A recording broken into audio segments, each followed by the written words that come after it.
నమస్తే, నేను మీ Ashok Kumar. Welcome to our channel. KGF అనేటువంటి ఒక సినిమాలో హీరోని ఎలివేషన్ చేసేటువంటి సందర్భంలో ఒక ఆయన హీరోని ఎలివేషన్ చేస్తూ కొన్ని వ్యాఖ్యలు చేస్తారనమాట. ఆ వ్యాఖ్యలు ఏంటంటే, దుష్మన్ పెట్రోల్, హీరో వచ్చి అదే రాకీ బాయ్ వచ్చి నిప్పు. దుష్మన్ ఎంత మంది ఎక్కువగా వస్తే హీరో అంత ఎక్కువ మండుతూ ఉంటాడు, దగ్గర మండిపోతుందని చెప్పి. సరే, ఈ సందర్భం నేను ఎందుకు చెప్తున్నానంటే, ఈ రోజున ఆంధ్రప్రదేశ్లో పీపీపీ అనేటువంటి ఒక మోడల్ని వైసీపీ వారు అదేదో పెద్ద సెన్సిటివ్ మ్యాటర్ అయినట్టు, అదేదో కోడిగుడ్డు పైన బొచ్చు బీకిని చెందానా వీళ్ళు ఈరోజు వ్యాఖ్యలు చేస్తానే వస్తున్నారు. నేను చెప్తున్నా కదా, ఇందాక ఏదైతే నేను ఒక సినిమాలో డైలాగ్ మాదిరి చెప్పానో ఆ డైలాగ్ని బేస్ చేసుకొని చెప్తే, దుష్మన్ పెట్రోలు ఇక్కడ హీరో వచ్చి దగ్గర తగలబెట్టేస్తాడని చెప్పి. ఎస్, పీపీపీ మోడల్లో మరికొన్ని వ్యవస్థల్ని విలీనం చేసే విధంగా, మరికొన్ని వ్యవస్థలో పీపీపీ మోడల్ ద్వారా ఆంధ్ర రాష్ట్రాన్ని అభివృద్ధి చేసే విధంగా ఇప్పుడున్నట్టు ప్రభుత్వం ఎక్కడ జంకల బెనకల మరింత వేగంతో దూసుకుపోతుంది. ఆ యొక్క వార్త మన దగ్గర ఉన్నది, చూసే ప్రయత్నం చేద్దాము. ముందుగా విశాఖపట్నం, విజయవాడలో పీపీపీ మోడల్లో రోడ్లు వేస్తారు. ఏంటంటే, ప్రైవేట్ భాగస్వామ్యంతో 478 కోట్లతో రహదారుల అభివృద్ధి, 56 పనులకు ప్రభుత్వం ఆమోదం, యూనిటీ మోడల్లో 10 ఏళ్లలో బిల్లులు తిరిగి చెల్లింపు, దశల వారీగా మిగతా నగరాల్లో అమలు. ఏది ఏమైనా కూడా ఎక్కడ వేసిన గొంగలే అక్కడే అన్నట్టు, గతంలో జగన్మోహన్ రెడ్డి గారు ఆయన ఇచ్చినటువంటి హామీలు ఏ విధంగానూ నెరవేర్చలా, అది వేరే విషయం. కానీ కొత్తగా నూతనంగా కొన్ని సంస్కరణలు తీసుకురావాలంటే భయం, బెరుకు, దీనిపైన ఒక గ్రిప్ ఉండదు, ఒక టచ్ ఉండదు. కానీ ఈలోపు మద్య స్కామ్లోను, ఇసుక స్కామ్లోను, గ్రావెల్స్, లేకుంటే వైద్యానికి సంబంధించినటువంటి శాఖలోను ఎక్కడ దొరికితే అక్కడ డబ్బులు అనఫిషియల్గా లాగుతానే ఉన్నారు ఆనాటి పెద్దలు. అయితే ఈ రోజున గతంలో మాదిర గుంతల రోడ్లు, ఎక్కడ రోడ్లు లేకపోవడం, మారుమూల ప్రదేశాలకైతే అసలు రోడ్డు వ్యవస్థ అనేది లేకపోవడం, ఇవన్నీ చూసి విసుగొచ్చినటువంటి ప్రజలు ప్రభుత్వాన్ని చేత్కరించుకుంటున్నారు. ఇది వాస్తవము. ప్రజల యొక్క మనసుని తెలుసుకొని వాళ్ళ అవసరాల నిమిత్తము, లేకుంటే వాళ్ళ డైలీ ఏదైతే యూస్ ఆఫ్ డూయింగ్ బిజినెస్ కింద వాళ్ళ దగ్గర ఉన్నటువంటి సరుకు బయట ప్రదేశాలకు పంపించి అక్కడ అమ్ముకునే దానికి ప్రతి దానికి కూడా ప్రభుత్వము ముందుండి వాళ్ళ యొక్క వెసులుబాటు కోసం ఈ రోజున పీపీపీ మోడల్లో రోడ్లు వేస్తుంది. ఎస్, పీపీపీ మోడల్లో రోడ్లు వేయకూడదు అనుకుంటాం. ఇటువంటి రోడ్లు పడాలంటే ఇంకా 4 ఏళ్ళు 5 ఏళ్ళు దాటిపోతుంది. ప్రభుత్వాలు మారుతాయి, ఈ ప్రభుత్వం వస్తుందో రాదో తెలీదు. ఎస్, జగన్మోహన్ రెడ్డి లాంటి వాళ్ళు వెయిట్ చేస్తూ ఉంటారనమాట. మేము వచ్చితే అది చేస్తాం, ఇది చేసేస్తాం అని చెప్పి. ఇట్లా టోళ్ళు వస్తే జీవితమే అంధకారం అయిపోతుంది ఆంధ్ర రాష్ట్ర ప్రజలది. అందుకోసము యుద్ధ ప్రాతిపదికన పీపీపీ మోడల్లో రోడ్లు వేసేదానికి ప్రయత్నం చేస్తున్నారు ఈనాటి యొక్క కూటమి ప్రభుత్వం. అసలు రోడ్లు అనేది లేకుండా 5 ఏళ్ళు 10 ఏళ్ళు మగ్గిపోవాలన్నా, లేకుంటే గుంతల రోడ్లలో రోజు ఆ వెహికల్స్ పోతానే ఉండాలన్నా, సరే పీపీపీ మోడల్లో ఈ యొక్క రోడ్లు నిర్మిస్తున్నారు. అదే డబ్బులు గవర్నమెంట్కి పడుతుంది. గవర్నమెంట్కి పడినప్పుడు ప్రస్తుతం గవర్నమెంట్ ఖజానాలో అంతంత మాత్రం ఉన్నాయి డబ్బులు. ఒక పక్క సంక్షేమానికి అమలు చేస్తున్నారు, ఆ డబ్బులను తీసుకొని పోయి మరో పక్క అభివృద్ధి కార్యక్రమాలకి అక్కడ అమరావతిలోను, వైజాగ్లోను అనేక రాయితీలు ఇచ్చి పెద్ద కంపెనీలు తీసుకొస్తున్నారు. అంటే విజన్ అనేది సింపుల్గా అనట్లేదు. నెక్స్ట్ 3 ఏళ్ళు కావచ్చు, 4 ఏళ్ళు కావచ్చు, లేకుంటే నారా చంద్రబాబు నాయుడు గారు చెప్పినట్టు 2047కైనా సరే ఈరోజు మనం బాగున్నామని కాదు, భవిష్యత్తు తరాలకి మనం ఒక భరోసా ఇవ్వాలా, భవిష్యత్తు తరాలకి మనం ఒక కంఫర్ట్ ఇవ్వాలా అనేటువంటి ముఖ్య ఉద్దేశంతో ఉన్నటువంటి డబ్బుల్ని ప్రస్తుతం పెట్టుబడి దశలో పెడితే అక్కడ పెట్టినటువంటి పెట్టుబడే భవిష్యత్తులో మనకు అది రిటర్న్స్ రూపంలో వస్తుంది, పెద్ద రేంజ్ వడ్డీ రూపంలో వస్తుంది అని చెప్పి ఖచ్చితంగా చెప్పగలుగుతారు. ఈ రోజున అంతంత మాత్రం ఉన్నటువంటి ఖజానా నుంచి ప్రతి దానికి డబ్బులు పెట్టాలంటే అది ఏ పని కాదు. అయితే ఈ రోజున ప్రైవేట్ వ్యక్తులు ఎవరైతే ఔత్సాహికులు ఉన్నారో, ఎస్, గవర్నమెంట్లో వారు ఎవరైతే అధికారులు కావచ్చు వాళ్ళు ఇన్వాల్వ్ అయ్యి రోడ్లు వేసినా ఇంచుమించు అంతే ఖర్చు పడేది, ప్రైవేట్ వ్యక్తులు ఇన్వాల్వ్ అయినా అంతే ఖర్చు పడేది. ఒకవేళ ప్రైవేట్ వ్యక్తులు కన్నా ఆడకన్నా ఇన్వాల్వ్ అయ్యి ఆ పనులని చేసిన దానికి ఎస్, గవర్నమెంట్లో ఉన్నటువంటి ఎవరైతే పెద్దలు కావచ్చు, అంటే అధికారులు కావచ్చు, 5% కానీ 7-8% ఆ ట్యాక్సేషన్ రూపంలోనో లేకుండా అంటే వీళ్ళు చేసిన దానికి ఆ డబ్బులు మిగిలించుకుంటారు. సహజ సిద్ధమైనటువంటి వాస్తవం అది. అయితే ఈ రోజున అదే కొద్దిపాటి లాభం ప్రైవేట్ వ్యక్తులకు పోతుంది. అయితే ఈ ప్రైవేట్ వ్యక్తులకు కూడా ఇప్పుడున్నటువంటి ప్రభుత్వం ఇచ్చినటువంటి భరోసా ఏంటంటే, నెక్స్ట్ 10 ఏళ్లలో దశల వారీగా మేమైతే మీ అకౌంట్లో డబ్బులు వేస్తామని చెప్పి సపరేట్ అకౌంట్ అంటూ తయారు చేయించారు. ఈ రోడ్ల కన్స్ట్రక్షన్ కోసం ఎవరైతే ముందుకు వస్తారో, ఈ రోజున విజయవాడలోనూ విశాఖపట్నంలో ఈ రోడ్లు అయితే నిర్మిస్తున్నారో ఇది కేవలం పైలట్ ప్రాజెక్ట్ కింద తీసుకున్నారు. ఇంకా భవిష్యత్తులో రానున్న 2 నెలలు 3 నెలలు కావచ్చు, ఈ రోడ్లు ఇమీడియట్గా కన్స్ట్రక్ట్ అయిపోతే భవిష్యత్తులో తిరుపతిలో కావచ్చు, లేకుంటే రాజమండ్రిలో కావచ్చు, శ్రీకాకుళంలో కావచ్చు, లేకుంటే అన్ని జిల్లా యొక్క తాలూకాల్లో కావచ్చు, ప్రతి చోట కూడా పీపీపీ మోడల్లో రోడ్లు కన్స్ట్రక్ట్ చేస్తారో అర్థం వల్ల మెరిసిపోతుంది మన ఆంధ్ర రాష్ట్రం. నేనైతే ఖచ్చితంగా చెప్పగలుగుతా. అలా కాకుండా ఆడేందో జగన్మోహన్ రెడ్డి గారు ఏదో అన్నారని చెప్పి విడదల రజనీనో లేకుండా ఉంటే రోజానో అమ్మటి రాంబాబు ఇంతలావు నోరేసుకొని పడిపినారని చెప్పి జరిగేటువంటి అభివృద్ధి కార్యక్రమాలని ఆపాలనా లేకుండా ఉంటే ఇదే విధంగా ముందుకెళ్ళాలన్నా దయచేసి కామెంట్ రూపంలో తెలియజేస్తాను నేను కోరుతున్నాను. దానికి సంబంధించినటువంటి ఇన్ఫర్మేషను రాష్ట్రంలో ప్రభుత్వ ప్రైవేట్ భాగస్వామ్యం నగరాల్లో రహదారులు అభివృద్ధి చేయాలని చెప్పి ప్రభుత్వం నిర్ణయించింది. విజయవాడ విశాఖపట్నంలో ప్రయోగాత్మకంగా 112 కిలోమీటర్ల మేర రోడ్లను 478 కోట్లతో అభివృద్ధి చేయనున్నారు. ఏకంగా 112 కిలోమీటర్లకు సంబంధించినటువంటి రోడ్లను 478 కోట్ల రూపాయలు ఇన్వెస్ట్మెంట్ పెట్టి చేస్తున్నారు. ఒక పక్క పల్లె పండుగ అనేటువంటి కార్యక్రమంతో గతంలోనూ ఈ సంవత్సరము ఒక పక్క పవన్ కళ్యాణ్ గారు మారుమూల గ్రామాలకి సీసీ రోడ్లు చేపించుకుంటా పోతానే ఉన్నాడు. అంటే వీళ్ళు వచ్చింది మొదలు ఏ రోజు ఖాళీగా లేకుండా ప్రజలకు ఏం కావాలా, ప్రజల అవసరాలు ఏంది అని తెలుసుకొని వాళ్ళ మనసులు తెలుసుకొని ముందుకెళ్తా ఉన్నారు ఈ రోజున రాష్ట్ర ప్రభుత్వం.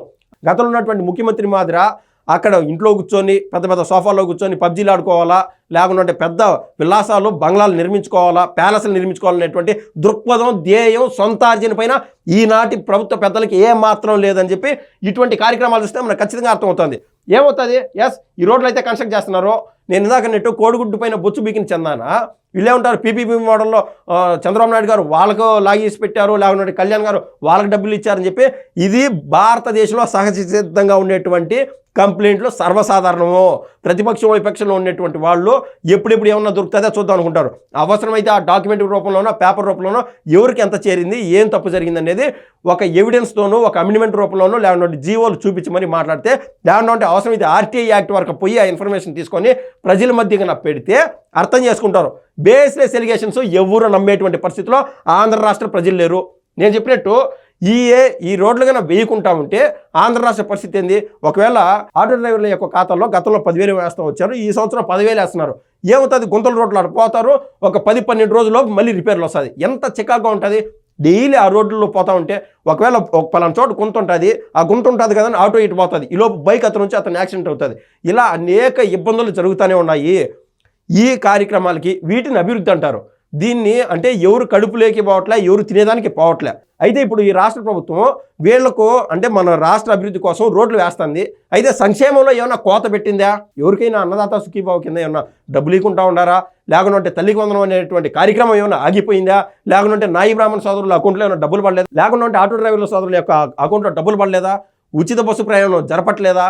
అన్నా క్యాంటీన్లు నిర్వహించట్లేదా? ఎన్ని సంక్షేమం అంటే అది. తనకు తానే సాటిగా ముందుకెళ్తా ఉన్నాడు ఈరోజు చీఫ్ మినిస్టర్ హోదాలో నారా చంద్రబాబు నాయుడు గారు.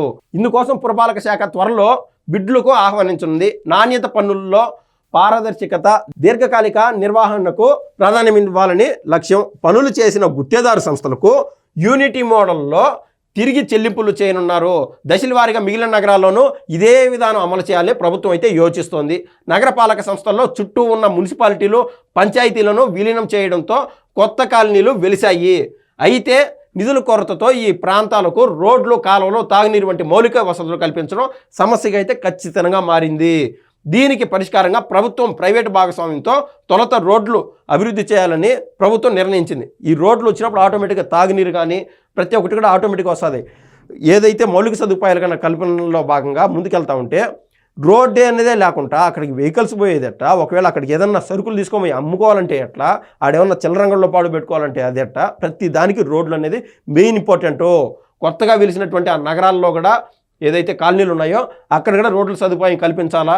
ఏ ప్రభుత్వమే చేస్తుందిలే, ఇంకొకటిన్నర సంవత్సరానికి చేస్తుంది, ఇంక 2 ఏళ్ళలో చేస్తుంది, ఈసారి ఓట్లు ఎన్ని మేము రోడ్లు వేసేస్తామని చెప్పి అలా కళ్ళబుల్లి మాటలైతే చెప్పట్లేదు.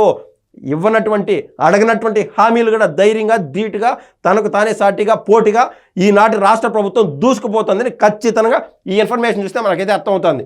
పెద్ద నగరాలైన విశాఖపట్నం, విజయవాడలో ప్రయోగాత్మకంగా అమలుకు అధికారులు తయారు చేసిన ప్రతిపాదనలను 2 రోజుల క్రితం ఆమోదించింది. నగరపాలక సంస్థలు రోడ్ల నిర్మాణం వ్యయంతో తొలి ఏడాది 40% నిధులే గుత్తేదారు సంస్థలకు చెల్లించనున్నాయి. ఇందాక నేను చెప్పినట్టు దీని ఖర్చు మొత్తం ఎస్టిమేషన్ ఖర్చు 478 కోట్ల రూపాయలు అయితే దాంట్లో మొట్టమొదటి సంవత్సరం 40% డబ్బులు అయితే ఎవరైతే ఈ కాంట్రాక్టర్లు ఉన్నారో వాళ్ళ అకౌంట్లో వేయనున్నారు. మిగిలిన డబ్బులు ఏదైతే 60% డబ్బులు ఉన్నాయో 9 ఏళ్ళ టైం అడిగినారు. దశల వారీగా సంవత్సరానికి పలానా డబ్బులు మీ అకౌంట్కి వస్తామని చెప్పి ఆ గుత్తేదారులు ఎవరైతే ఉన్నారో వాళ్ళతో ప్రభుత్వం డీల్ చేసి మీరు పనులు మొదలు పెట్టండి అని చెప్పి చెప్పడం జరిగింది. మిగిలిన 60% నిధులు 9 ఏళ్లలో జమ చేస్తాయి. ఇందుకోసం ప్రత్యేకంగా ఎస్క్రో ఖాతాలను నిర్వహించనున్నాయి. యూనిటీ మోడల్లో పనుల నిర్వహణకు ఆసక్తి గల సంస్థలనే బిడ్లు వేయాలని పురపాలక శాఖ ఆహ్వానించింది. కొన్ని పెద్ద సంస్థలు ఇందుకు సుముఖత వ్యక్తం చేశాయని వాటిని దృష్టిలో పెట్టుకునే ప్రాజెక్టు డిజైన్ చేశారు. ఎస్, ఇప్పుడు 9 ఏండ్లు పడతాయివా మీ అకౌంట్లో డబ్బులు అంటే ముందుకు వచ్చేవాళ్ళు ఎవరు? కానీ రాష్ట్ర అభివృద్ధి కోసము పాటుపడేవాళ్ళు, ఆశపడేవాళ్ళు చాలామంది ముందుకు వస్తారు. 9 ఏళ్ళు అయితే మళ్ళీ ప్రభుత్వం డబ్బులు కదా, ఆడిపోతాయిలే, మనం చేసే పని మనం చేసుకుందాం అని చెప్పి. అసలు వీళ్ళు ముందుకు వచ్చారా రారా అనేది ప్రభుత్వం దగ్గర మెయిన్ క్వశ్చన్. ఎస్, పెద్ద సంస్థలే మేము ముందుకు వస్తామని చెప్పడం వలన ప్రభుత్వం కూడా ముందుకు రావడం జరిగింది. ఈ యొక్క కాంట్రాక్ట్కి పూనుకోవడం జరిగింది. రాష్ట్ర అభివృద్ధిలో భాగంగా ఈ రోజున విజయవాడ కావచ్చు, వైజాగ్ కావచ్చు, విశాఖపట్నం లాంటి పెద్ద నగరాల్లో ఈ రోజున ఈ రోడ్లు కన్స్ట్రక్ట్ చేయడానికి ప్రయత్నం చేస్తున్నారు. రానున్న రోజుల్లో ఈ యొక్క కార్యక్రమం మరింత ముందుకు ధీటుగా దాటిగా ముందుకెళ్లాలని చెప్పి నేనైతే ఖచ్చితంగా కోరుకుంటున్నాను. రోడ్లతో పాటు కల్పించే సౌకర్యాలు ఏంటంటే ఫుట్పాత్లు, మీడియంలో వర్షపు నీటి కాలువల అభివృద్ధి. ఇంకా అర్థం చేసుకోండి, రోడ్లు వేసామా వెళ్ళిపోయినామని కాదు, ఈ మొత్తం బాధ్యత ఎవరైతే కాంట్రాక్టర్లు ఇన్వాల్వ్ అయినారో వాళ్ళు ఫుట్పాత్లు కన్స్ట్రక్ట్ చేయాలా, మీడియంలో వర్షపు నీటి కాలువలు కూడా అభివృద్ధి చేయాల్సిందే. వీధి దీపాల ఆధునీకరణ బై డిఫాల్ట్ అది. యూటిలిటీ డక్టులు ఏర్పాటు, సూచిక బోర్డులు, మార్కింగ్ వంటి భద్రత ఏర్పాట్లు, బెంచీలు, చెత్తబుట్టలు, బయో టాయిలెట్లు, వాహనాలు ప్రత్యేక పార్కింగ్ బేస్, హాకర్ జోన్లు, ఇవన్నీ కన్నా ప్రభుత్వం కన్నా దృష్టి పెట్టుకొని ప్రభుత్వం వారే కట్టాలా, ప్రభుత్వం వారే చేయాలంటే ఇంక 10 ఏళ్ళు పడుతుంది. ఏది కరెక్టు దయచేసి మీరు కామెంట్ రూపంలో ఏదైనా చెప్తే నేనైతే నాదేమైనా మిస్టేక్ ఉంటే ఖచ్చితంగా నేను కరెక్ట్ చేసుకుంటాను, తెలుసుకుంటాను కూడా. 10 ఏళ్లలో రోడ్ల నిర్వహణ ఇలా: రోడ్లపై గుంతలు ఎప్పటికప్పుడు మరమ్మతులు, పచ్చదనం, వీధి దీపాల నిర్వహణ, కాలువల శుభ్రత, రోడ్లు మార్కింగ్, లేన్ల నిర్వహణ, పునరుద్ధరణ. ఇది దీనికి సంబంధించినటువంటి విషయం. రోడ్లకు సంబంధించి సీసీ రోడ్లు ఎవరైనా సరే కాంట్రాక్ట్ ఇన్వాల్వ్ అయ్యి ఏమైనా కన్స్ట్రక్ట్ చేస్తే దానికి 5 ఏళ్ళు ఖచ్చితంగా తన బాధ్యతే. మధ్యలో ఏడైనా సరే గుంతలు పడినా అది ఎట్టంటే ఎట్టపోయినా కూడా తిరిగి కన్స్ట్రక్ట్ చేయాల్సిందే. ఎందుకంటే వాళ్ళ దగ్గర ఎక్సెస్ ఫండ్ 10% ఉంటుంది. ఈ యొక్క బేసిక్ లాజిక్లో భాగంగా వీళ్ళ బాధ్యత 10 ఏళ్ళకి వీళ్ళపైన ఆ బాధ్యత పెట్టారు. ఎక్కడ గుంతలు పడినా మీరే మళ్ళీ వేయాల్సిందే అని చెప్పి ప్రభుత్వం తాను తీసుకొచ్చినటువంటి నూతనంగా ఏదైతే ఒక సంస్కరణ తీసుకొచ్చారో అందులో భాగంగా ఇవన్నీ జరుగుతున్నాయని చెప్పి నేనైతే చెప్పగలుగుతాను.